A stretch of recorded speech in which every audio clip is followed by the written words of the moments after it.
Because Fortnite's new season, Wrecked, has so many explosive moments because of the vehicle modding they've added, you're going to need to make sure that your settings are the best they can possibly be. Lucky for you though, I'm here to help. Before you board the battle bus, here are a few settings that you can tweak to make the ride as smooth as possible. This video is brought to you by Fortnite Season 5, Chapter 3, Wrecked. But hang on. Before you even open up the game, there's actually a few things you can optimize before you boot it up. The Xbox Series X and S allow for frame rates as mind-meltingly high as 120 FPS. And if you've got a monitor or TV that can support 120 Hz, then you're definitely going to want to take full advantage of it. Not only does it look completely sick, the extra frames can actually make all the difference when things get hectic. The first thing that you want to do is open up your console settings app, head into General, then TV and Display Options to make sure that 120 Hz is selected in the refresh rate section. With that done, you can then open up Fortnite and head into that settings menu. Flip over to video settings and then turn 120 FPS mode on, obviously. And there you go, buttery smooth gaming and some victory royales are now yours to enjoy. But that's not the only way that you can make Fortnite feel like a full-day spa treatment for your eyeballs. No, the game's video settings menu also features a couple of other tweakable things that are well worth looking at. Turning the brightness up a little, for example, say to 115, can make it a little bit easier to spot your enemies. Some people like to go even higher, so it's worth playing around with to see what suits you best, but don't go too high though, because you might need to actually wear some sunglasses.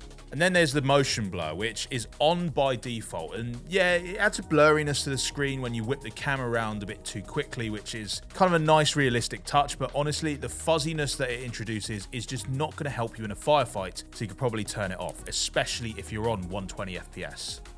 Right, so now that the game is looking just beautiful, let's get into the more mechanical stuff found in the game section of the settings menu. Auto open doors is a really good one to have on, just because it gives you one less button to find in the heat of the moment. Now, toggle targeting, again, is kind of a personal choice thing, but having it off, which means that you need to hold down the button to aim down sights rather than just using a single press to toggle it on and off if an enemy jumps you unexpectedly.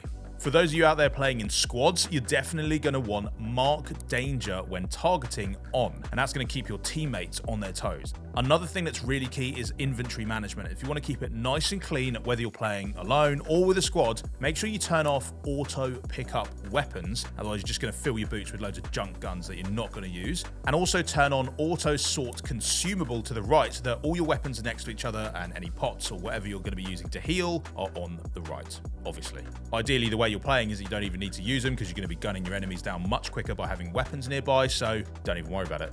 Last little tip, if you're not playing zero build, you should probably turn turbo building on so that you can whip up walls as fast as possible. Yes, this setting is going to take some getting used to, but the more you spend with it, your game sense is going to go up, you're going to stay alive longer, which means that you can deal more damage and get more wins. Let's run through some controller settings. We're going to slide on over to the input section of Fortnite's settings menu, and you'll find some handy controller options that can help you get your configuration down just right. Here are my main recommendations though. Most serious Fortnite players like to go for the Builder Pro layout, which you can select by turning Build Immediately on. And this basically assigns an individual button to each sort of building piece, which allows you to just conjure up walls and floors without cycling between them, which means you can build towers, stairs, forts, whatever you need much quicker. Now, like motion blur, vibration, it's a fun effect, but if you're all about getting results, well, turning it off might actually help keep your aim a touch steadier. I mean, think about it. If a controller is shaking, well, then it's harder to control. So yeah, switch that bad boy off. After that, we're into sensitivity settings, which, yes, it's another personal preference thing, but here's what I like to go for. Try experimenting with different setups and see what gives you the right balance of speed and accuracy, but if you want to use mine, I mean, they work pretty well for me, make sure you keep your dead zones super low. I mean, literally like between 5 and 10, and that'll help make your reaction times as small as possible. Of course, you could also do all of this in the Xbox Accessories app to completely remap your controller however you like, even building a custom Fortnite configuration to switch to whenever you actually play the game.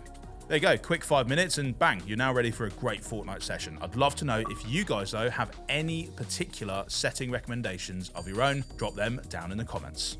This video was brought to you by Fortnite and its new season, Chapter 5, Season 3, Wrecked. A ferocious new biome has come to the island named the Wasteland, and with it come new weapons like Nitro Fists, and new vehicle mods like grenade launchers and machine gun turrets. But that's not all. You have new Wasteland warriors to use them against, as well as the EMP-equipped war bus to hijack from them. All that plus a brand new Wrecked Battle Pass with Wastelander Magneto outfit coming in July. Thanks for watching, and we'll see you in the next one.